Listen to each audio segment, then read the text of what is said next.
मिरजेत Bharat Ratna doctor Babasaheb Ambedkar यांच्या विचारांची जयंती साजरी। मिरजेत योगीनगर या ठिकाणी माजी नगरसेवक योगेंद्र थोरात यांच्या संकल्पनेतून लुबुनी बुद्धविहार याची स्थापना करण्यात आली आहे। या विहारामध्ये ग्रंथालय देखील करण्यात आले आहे, ज्यामुळे इतर समाजातील मुले हे अभ्यास करून पुढे चांगले शिक्षण घेऊन उच्च दर्जाचे अधिकारी बनतील हा दृष्टिकोन समोर ठेवून बुद्धविहार आणि ग्रंथालयाची स्थापना माजी नगरसेवक योगेंद्र थोरात यांनी केली। या बुद्धविहारमध्ये योगेंद्र थोरात यांनी जल्लोष आणि डॉल्बीला फाटा देत विचाराची जयंती साजरी केली। यामध्ये भारतरत्न डॉक्टर बाबासाहेब आंबेडकर यांचे चित्र, भारतीय संविधानाची कलमे, पाठांतर स्पर्धा, बाबासाहेबांच्या जीवन गाथेवर वक्तृत्व स्पर्धा तसेच 3 ते 4 तास वाचन करून बाबासाहेबांना अभिवादन करून विचारांची जयंती साजरी करण्यात आली। दुसरे वर्ष असून सलग दुसऱ्या वर्षी माजी नगरसेवक योगेंद्र थोरात यांनी बाबासाहेबांच्या विचारांची जयंती साजरी करत समाजात नवीन आदर्श निर्माण केला। यावेळी उपस्थित आयुक्त रविकांत अडसूळ, महात्मा गांधी पोलीस स्टेशनचे पोलीस निरीक्षक संदीप शिंदे व मराठा मोर्चा अध्यक्ष विलासराव देसाई उपस्थित होते।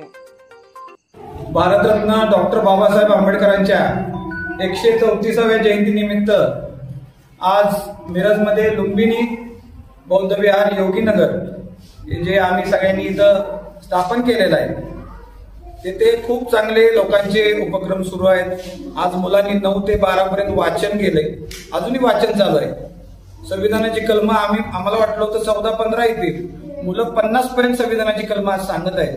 वाचन केलेल्या मुलांची तर अजून संख्या वाढतच आहे। आणि मुलांची चित्रकला बघितली आपण तर डॉक्टर APJ अब्दुल कलाम असतील, छत्रपती शिवाजी महाराज असतील, डॉक्टर बाबासाहेब आंबेडकर असतील, यांची खूप चांगली त्यांनी चित्र रेखाटलेली आहेत। आणि वक्तृत्व स्पर्धा, गाणे आपण पाहू शकता की मुलींनी रांगोळी इतकी चांगली काढलेली आहे। हे स्वयंभू पद्धतीने व्हायला लागले की डॉक्टर बाबासाहेब आंबेडकरांविषयी आम्हाला प्रेम आहे। ते प्रेम आम्ही व्यक्त करायला लागलोय, आम्ही भाषणातून व्यक्त करतोय, आम्ही कवितांमधून करतोय, आम्ही गाण्यांमधून करतोय, आम्ही चित्र काढून करतोय। या प्रकारची विचारांची जयंती डॉक्टर बाबासाहेब आंबेडकरांची झाली पाहिजे। त्यांच्याच मूर्तीपुढे डॉल्बी लावून सगळा सत्यानाश जे सुरू आहे ती या पुढच्या पिढीनं करू नये म्हणून आम्ही छोटासा प्रयत्न करत आहे। आम्हाला माहित आहे की जंगलात आग लागलेली आहे, मात्र आम्ही चोचीनं पाणी टाकून आम्ही सगळेजण त्या विचाराचे आम्ही आग विझवायचा प्रयत्न करतच राहणार। पुढच्या वर्षी पण आम्ही असे उपक्रम घेणार आणि डॉक्टर बाबासाहेब आंबेडकर आमच्यासाठी फक्त जयंतीपुरते नसून आमच्या त्या आत्म्यात बसलेले आहेत, आमच्या विचारात बसलेले आहेत आणि आम्ही त्यांना कधीही निरोप देणार नाही। उलटा आम्ही डॉक्टर बाबासाहेब आंबेडकरांच्या विचारावर चालणारच आहे। शिका, संघटित व्हा, संघर्ष करा। शिक्षणासाठी या मुलांसाठी मी नगरपालिकेची शाळा डेव्हलप केलेलेच आहे। संघटित व्हा मला म्हणायला हे वाटेल की आज 2 मंडळ असतील तर 1 मंडळ झालं पाहिजे, मात्र 2 मंडळाचे 4 मंडळ होत आहेत। हे कोण करतंय, कुणाच्या फायद्यासाठी करतंय हे युवकांनी थोडा विचार केला पाहिजे। आणि आपलं लक्ष आणि आपली चाल, आपली वाटचाल सगळंच आपलं बौद्ध विहाराच्या दृष्टीनं पाहिजे।